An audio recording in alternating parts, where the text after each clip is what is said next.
Good afternoon, ladies and gentlemen, Gyle here, and welcome back to the Forged Alliance Forever promotional series. I hope today finds you happy, well, and ready for some pro-level ladder action, because that's what's on the menu this afternoon.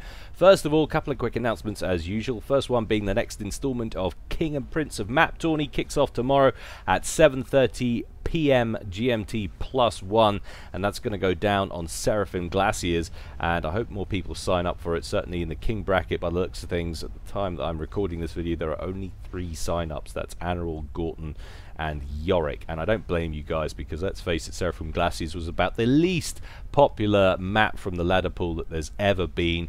Before you could select which maps you wanted to be able to be included in your personal ladder pool, there was just basically a collective one, and Zep refused to remove it, to the dismay of so many people who just wanted to play quick games on smaller maps, get a quick ladder in, know what they're dealing with, and not possibly end up in an hour and a half long game against somebody because they didn't have time to do it anyway. So it's not been a particularly popular map historically, but still it makes for fantastic games to watch. And yeah, I don't think I've cast any of the King and Prince of Map Tourney, but if we can get a good game out of that, I would love to cast one of those. Secondly, guys, the whole purpose for my being here is a little bit of PR work, and I haven't done it for a while, so I know you'll forgive me. Guys, going out to my newer subscribers, hello and welcome. First of all, great to have you on board, and if you like what you're looking at, guys, but you're not 100% sure what it is you're looking at, the game is Supreme Commander Forged Alliance, not, I repeat, not Supreme Commander 2. It's available on Steam for £10 or $15 or whatever the equivalent is in your local currency, and all you need to do to come play with us here at FAF, it doesn't matter if you have a retail copy or the digital download edition from Steam. All you need to do is, once you have that game installed, download the Forged Alliance Forever multiplayer client, and you can find a link to that in the description below this video. What will that allow you to do? I hear you say. Well, it's quite simple. It'll allow you to chat with us, come play with us, browse our mod vaults, our replay vaults, our map vaults, chat with us, flame people on the forums, all that kind of jazz, play campaign co-op, enter into tournaments. The list is absolutely endless, and the best part is that apart from that initial outlay for the game, it's all absolutely free. If that's not an incentive, I don't know what is. Anyway, that's enough of that, guys. Let's get on with today's action. Like I said, it's going to be a ladder match. It's all going to go down on Theta Passage, so let's go on over to the game zone and see how these guys are going to get on. So Theta Passage, we did cast one of these upon my return from hiatus, but historically I haven't cast nearly as many games on this map because as I should have, because it's arguably the most quintessential SOPCOM 1v1 map in history, and I was historically quite bored by it as a result, because I've just seen so many matches on it. But that doesn't mean it's not a fantastic map, and that doesn't mean great games don't often happen here. It's just so well balanced, it's interesting, it's well laid out, so this one should be a good one. Let's take a look at our players up here at the top right. In the red corner, it's none other than my good friend and fellow caster, TA4Life. He's going Aeon, opening first land, and everything just feels right with the world when TA4Life goes Aeon. It's like when Zoc ends up with Cybrin, or, I don't know, Blackheart goes UEF. Everything feels like it fits. It's his original race. Whether he went random and got stuck with it, I don't know, but it's just nice to see. Anyway, there he is, top right, and his opponent down here at the bottom left, it's none other than Aulex. He's going UEF, very noble and attractive of him, and he's opening first land.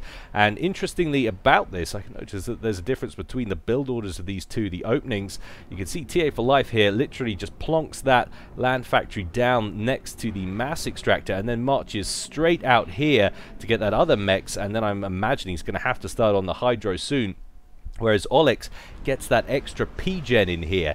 Now, I'm guessing that if TA4Life on a map like this thinks this can work without getting bottlenecked on power, then it's gonna be very close, but it's gonna be very efficient as well. We can take a look at his eco balance here as he tries to spam up that hydro. It's gonna be very close indeed as he nears the 400 mark on reserve power, but you can see that hydro is just about to complete. There we go, and so no early wastage of mass there, getting unnecessary P-gens up. That is very clinical indeed. We'll see if that helps him out in the early game. Aulex also now has his hydro up, working on extra power. I'm guessing the next thing he's going to build there is going to be the air factory. Are we going second air? No, we're not. We're going second land for TA4Life, third air. So potentially a bit of a bonus for Aulex in the early air game if he can get some bombers out. Might be a little bit ahead of TA. But a snoop right up front there for Aulex is going to wear away with that huge 2 DPS that those things dish out. Very scary vehicles indeed. And that engineer is just going to ignore him completely, allow his Aurora friend to turn up and shoo him away. There's also a Spirit out over here for TA, garnering a little bit of extra intel. There goes the Snoop for Aulex. So first blood for TA. He'll be very happy with that. ACUs making their way to the middle here, and as you can see, in fact, we are going early bomber from Aulex. So perhaps that is the difference between these two builds. That first P-Gen required to get that initial bomber out as quickly as possible, but I'm not sure he would have necessarily been behind to do it any other way. TA does have an extra 3 P-Gens up here, but anyway, that bomber out and heading north. The question is he going to go for those forward units, or is he going towards the base? He gets that forward engineer, just barely kills him. Nearly survives, but he's turning into the center, and there's 2 engineers in the middle. In fact, there's 3 here. Picks off 2 of them, so that's 3 engineer kills for that bomber. That makes it very cost effective indeed, and if he can kill off this other NG that's working on this land factory here, then he will have really hampered TA's opening. His base will be completely devoid of build capacity. There it goes. TA switching to Thistle production out of the land factory, has 2 on the ground now, so should be able to ward off any more bombers. But either way, no build capacity in his base at the moment whatsoever. Another bomb lands directly in the center of those T1 P-Gens. Doesn't kill any, does take the central one down to 162 HP, but we had a little bit of a dance going on in the middle between TA and Aulex's comms. And TA moving pretty far forward is going to kill off that engineer working on the radar installation before it can complete it, and just to add insult to injury, he's going to kill off that structure as well. Aulex meanwhile throws an engineer to the top left hand corner, but looks like he's pretty cut off from the rest of civilization as Auroras come steaming in from TA. Now we're getting the first serious exchange between the 2 comms here, between TA and Aulex. Aulex, of course, rocking UEF, having that extra 1,000 hit point advantage, which is always supremely welcome in these close quarter 5-kilometer maps.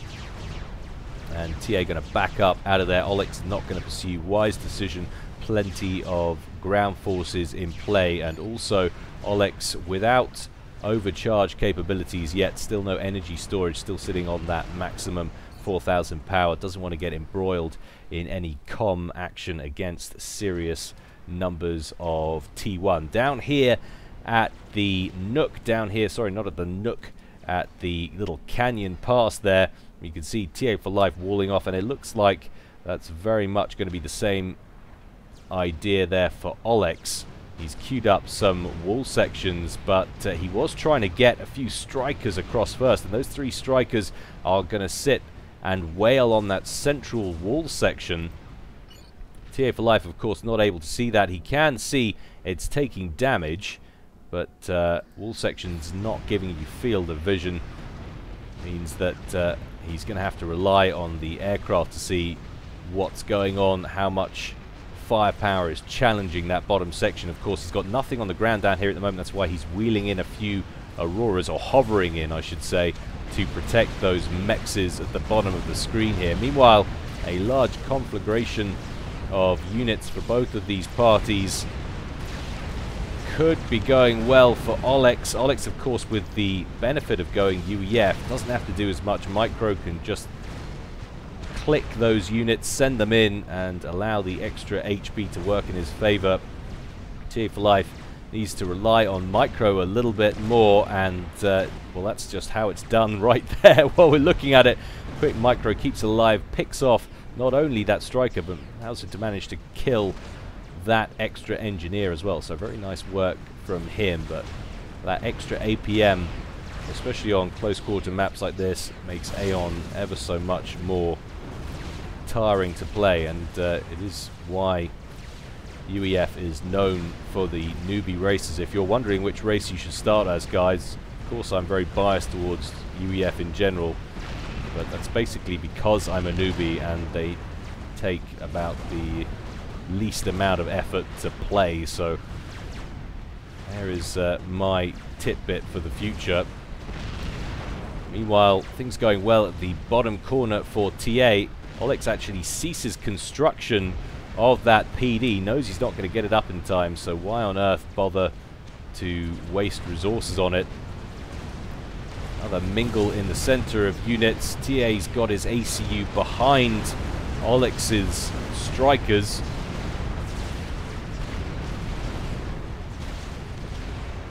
A few units of build capacity in there for TA could be vulnerable. One of them does go down, but ultimately that's a nice little win there for Aulex, who has already transitioned to T2 and has his first pillars entering the scene now. So that's interesting. Early T2 from Aulex. Are we seeing any early tech from TA? Not at the moment, but TA is slightly ahead on mass, 23 to 15, and that is with Aulex maintaining control over these top two mexes, which he is now about to lose. First one down, second one soon to follow him.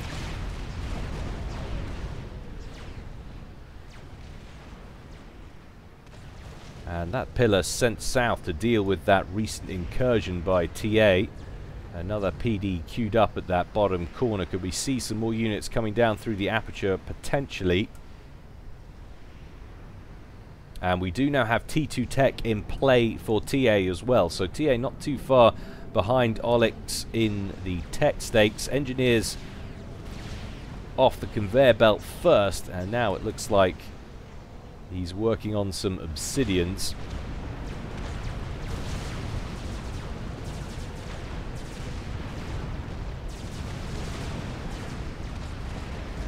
Aulex happy to sit in the middle on 9,200 HP. Not too far behind TA, but of course TA looking a little bit healthier because he's got less overall hit points.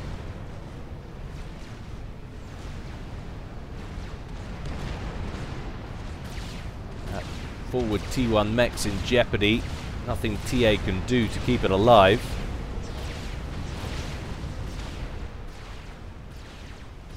And once again, a small exchange happening down here at the bottom right. Another engineer rolls up, tries to complete a plasma cannon. I think this time he might be allowed to, as a pillar standing guard and a Lobo offering some long-range support as well. But neither player holding onto the plateau at the top left. It's changed hands a few times, and I like what Aulex is doing here. He's stationed his commander in this kind of area in the hope that he can secure it and grab those 2 extra mass points. The only problem with that is it does leave the center open to a potential run by, but at the moment TA not focusing on that too much. He would much rather dislodge this position up here, and in fact one T2 engineer running around trying to get a triad in play.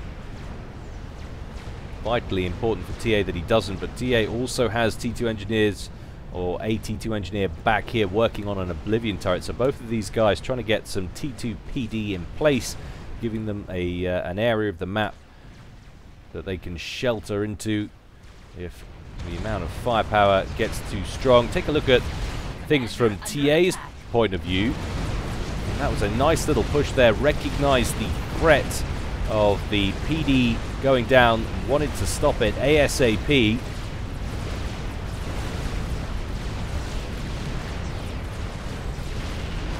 Overcharges coming out from Aulex.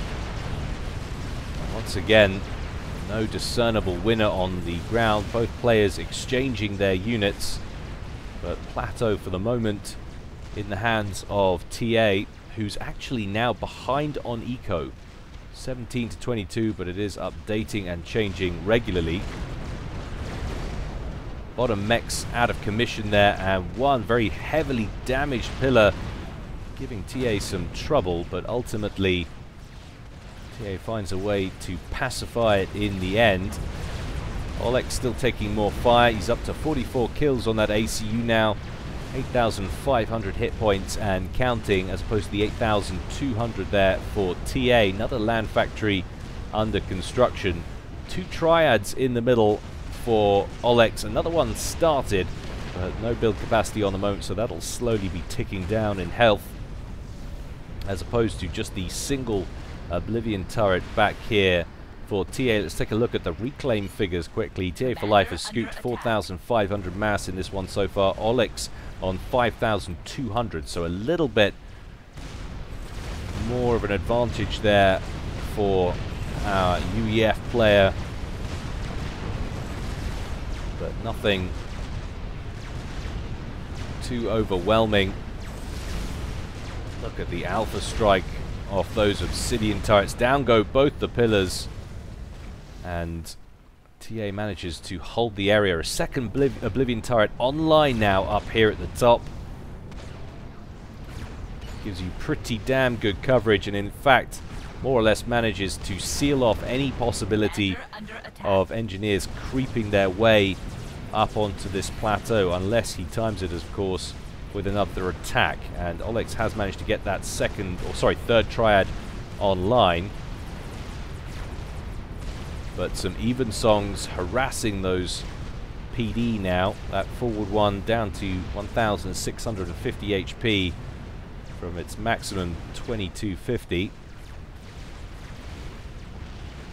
Neither player investing too heavily in the air game as of the moment, but interceptors hovering over the top here for Aulex, sitting on 6 at the moment. Commander under attack. There's virtually no production whatsoever going on for TA in the air game. One interceptor about to roll off, but very little on the field. Potentially could have just lost them.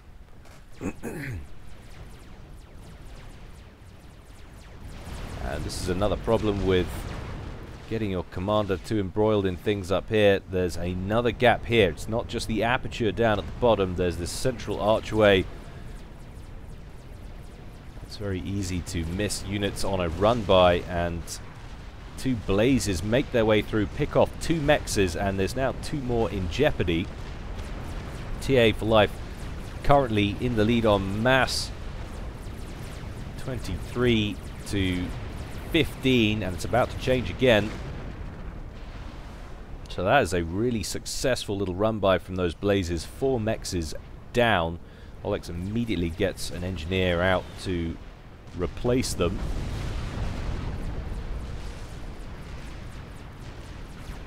But it's such close quarters. It takes so long to be able to get those first T2 mexes.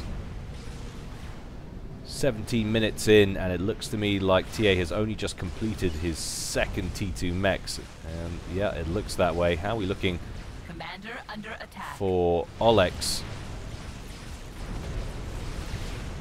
Aulex seemingly sitting on T1 across the board.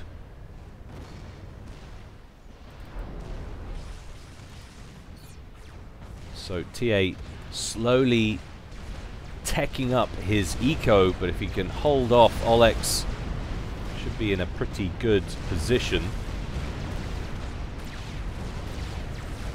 33 kills on that ACU for TA. And Aulex on 58's got another rank of veterancy, chunk of HP flying back onto that armor.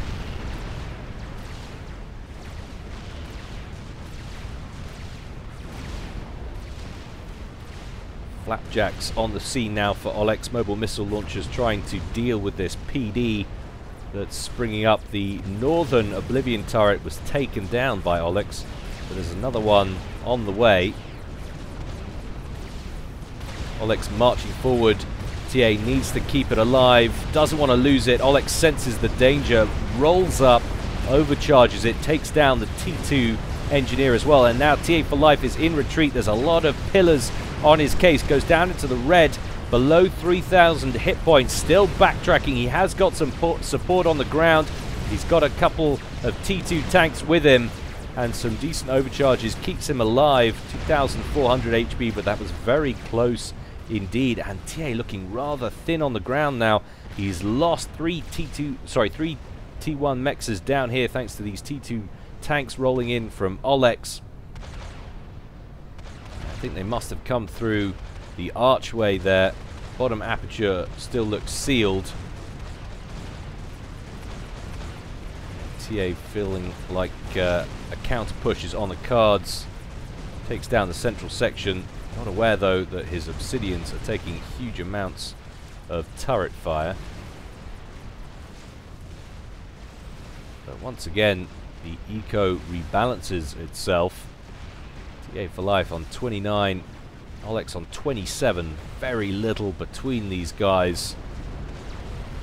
Such close quarters fighting in the center of the map. Pillars rolling into TA's base. First one down, hasn't killed anything critical yet. Second one down to 500 odd HP, going to be able to kill that NG lingering at the back there, and this could be a crucial kill. He wants to try and take out that energy storage. If he's got some units, he could try and bum rush the commander while he's without the ability to overcharge, and indeed, there it goes. Good target choice. Down it goes. TA4Life, do you have any other energy storage lingering anywhere else? No, he doesn't. The TA4Life temporarily without the ability to overcharge. That's just the sort of thing I would miss as well. I would be like, why can't I overcharge? I'm sure I wouldn't be like that, because I don't sound like that, but you know what I mean. And now Aulex looking very ballsy indeed, just rolling right up to the front door with his commander. Kills that T2 engineer working on another Oblivion turret.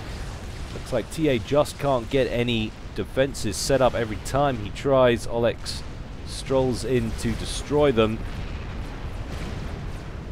And not a great deal between these two in ladder ranking either. TA4Life on 1950, Aulex on 1820. And now TA trying to repay the favor on this side of the map. Heavily damaged one T1 mechs. And it's going to survive on 40 HP. I can't believe it, but the second one went down. A third over here is going to go down. And he might manage to kill off that other one on his attempt to exit the area. Did he ever kill that PD? No, he didn't. So that must have come down through the archway. That other one up here is also out of commission. So these mechs is constantly getting picked off.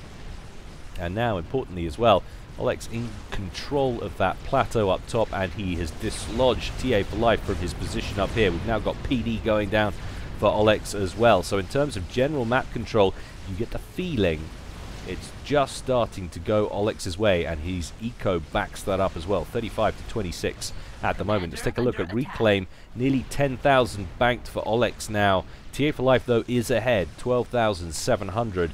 So that will go some way to balance out the mismatch in generated eco.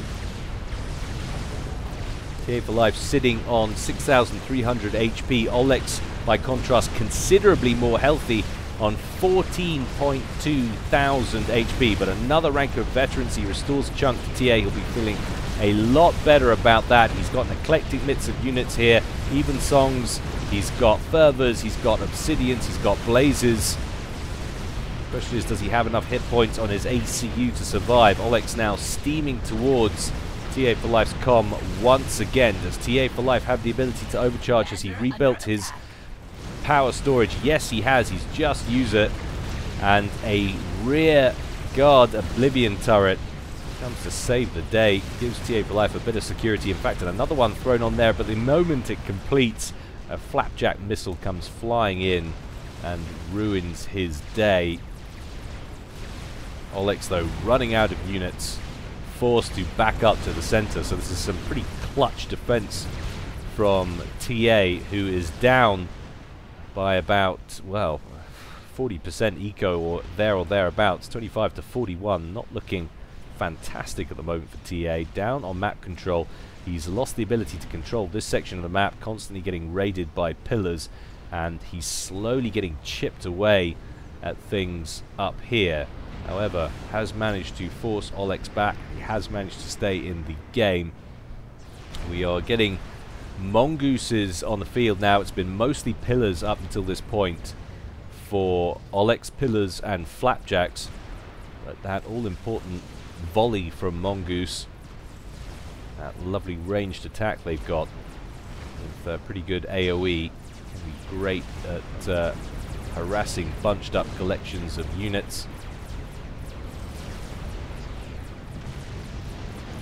More obsidians on the way for TA. 25 minutes gone in this one. TA sitting on 2 T2 regular factories and that T2 HQ.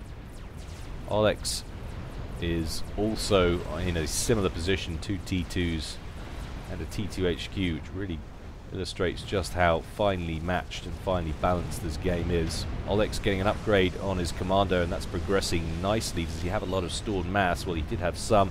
That's being eaten up pretty quickly. He's actually having some issues with power more than mass at the moment, thanks to the amount of reclaim that's coming in from his engineers. But that is going to complete just in the nick of time there.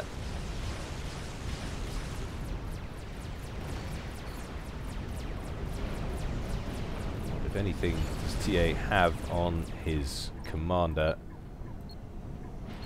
Not a single upgrade to date, so no gun upgrades, no tech. That is a raw ACU. Those extra hit points represent the veterancy that he's attained, but that is it.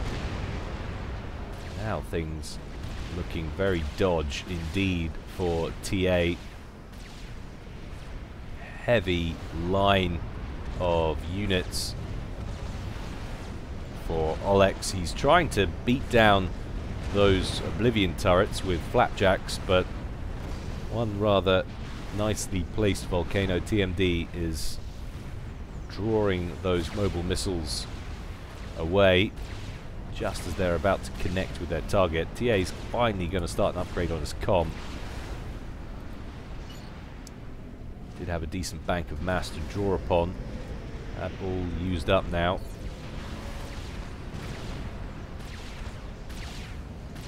And a new radar system will give Aulex a little bit more intel on things this side of the field.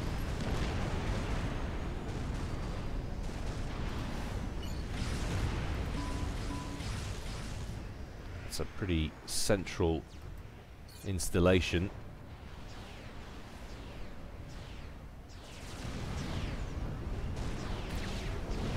And a beautiful bomb there from TA4Life's T1 bomber, taking out 4 engineers of Aulex's while they were just rather peacefully reclaiming, not hurting anybody.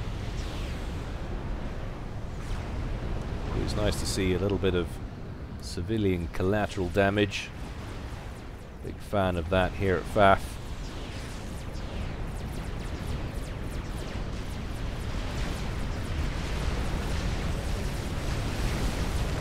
And there you have it, those fast, long-ranged mongoose hurling machine gun fire and rockets into the fray. That army predominantly comprised of Obsidians, a few blazers handed in there for TA. Faring reasonably okay, not with Aulex's ACU down here. And look at the repair job that was going on there for a moment. Keeping that pillar alive. Those engineers no doubt set to patrol.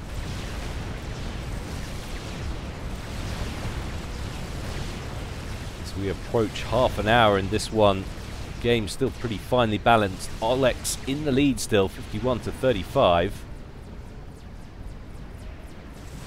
And TA4Life will know he's behind purely on the basis of not having control, or at least denying control of that plateau in the top left.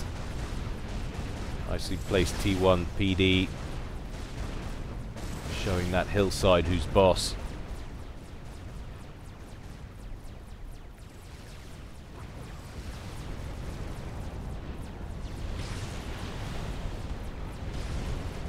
Now the pace of things slowing down just a little bit.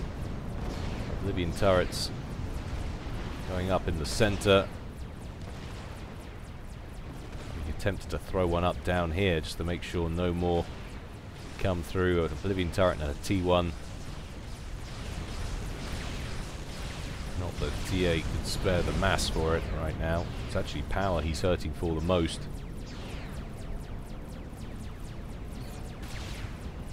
Aulex seems to have backed off slightly, and it's because he is recently upgraded to T3 land, and that looks like Percy's on the way, skipping the Titan stage altogether and Quite frankly, I think that's probably sensible. There's not a great deal of T1 left on the map for TA. It's mostly all T2, and the bulk of that T2 is obsidians.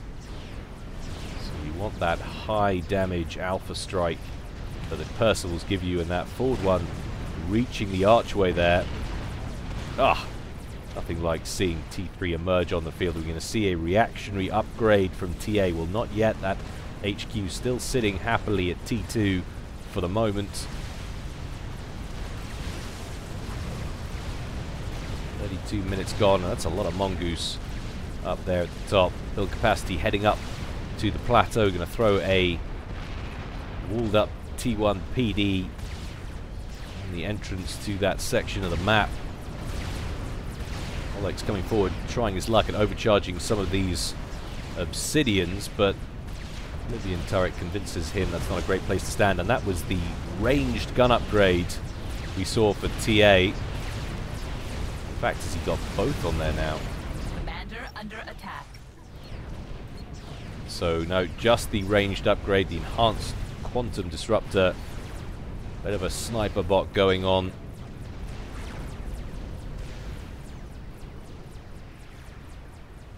But this would really start to scare me if I was TA. The emergence of Percival's accumulating in the middle.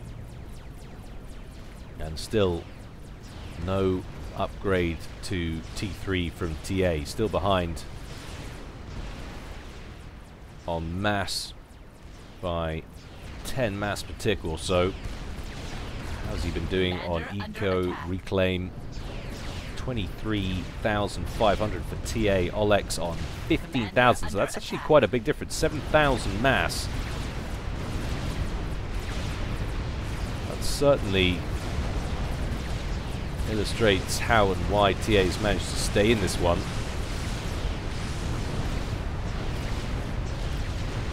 But that's a lot of pillars. TA needs to be a little bit careful here. Down to around 10,000 HP. He has got quite a few obsidians, but he doesn't want his ACU to get caught up in the middle of them and he can't escape. Hasn't got too many hit points to play with, and of course he's got the range on that comm as well, so he doesn't need to be right up front to it. Nice overcharge, deals with a couple of tanks there from TA. Aulex taking some T2 PD fire. There's an Oblivion turret back there, very heavily damaged, but got enough hit points to be giving Aulex some trouble, who's down to 5,000 hit points and in fact is completely running out of units. He's backing up, he's into the red, 2,000 hit points, below 2,000. TA4Life senses a chance here, but there is a Percival that's firing in on TA. He's also got pillars in for the back. It's going to be incredibly close, and in fact they're both going to go down because they're so astonishingly low on health. And to be honest, that is the only fair way that game could have ended. That was neck and neck throughout. So little to choose between the two, despite the fact that Aulex had more eco for much of it. TA4Life was playing fantastically.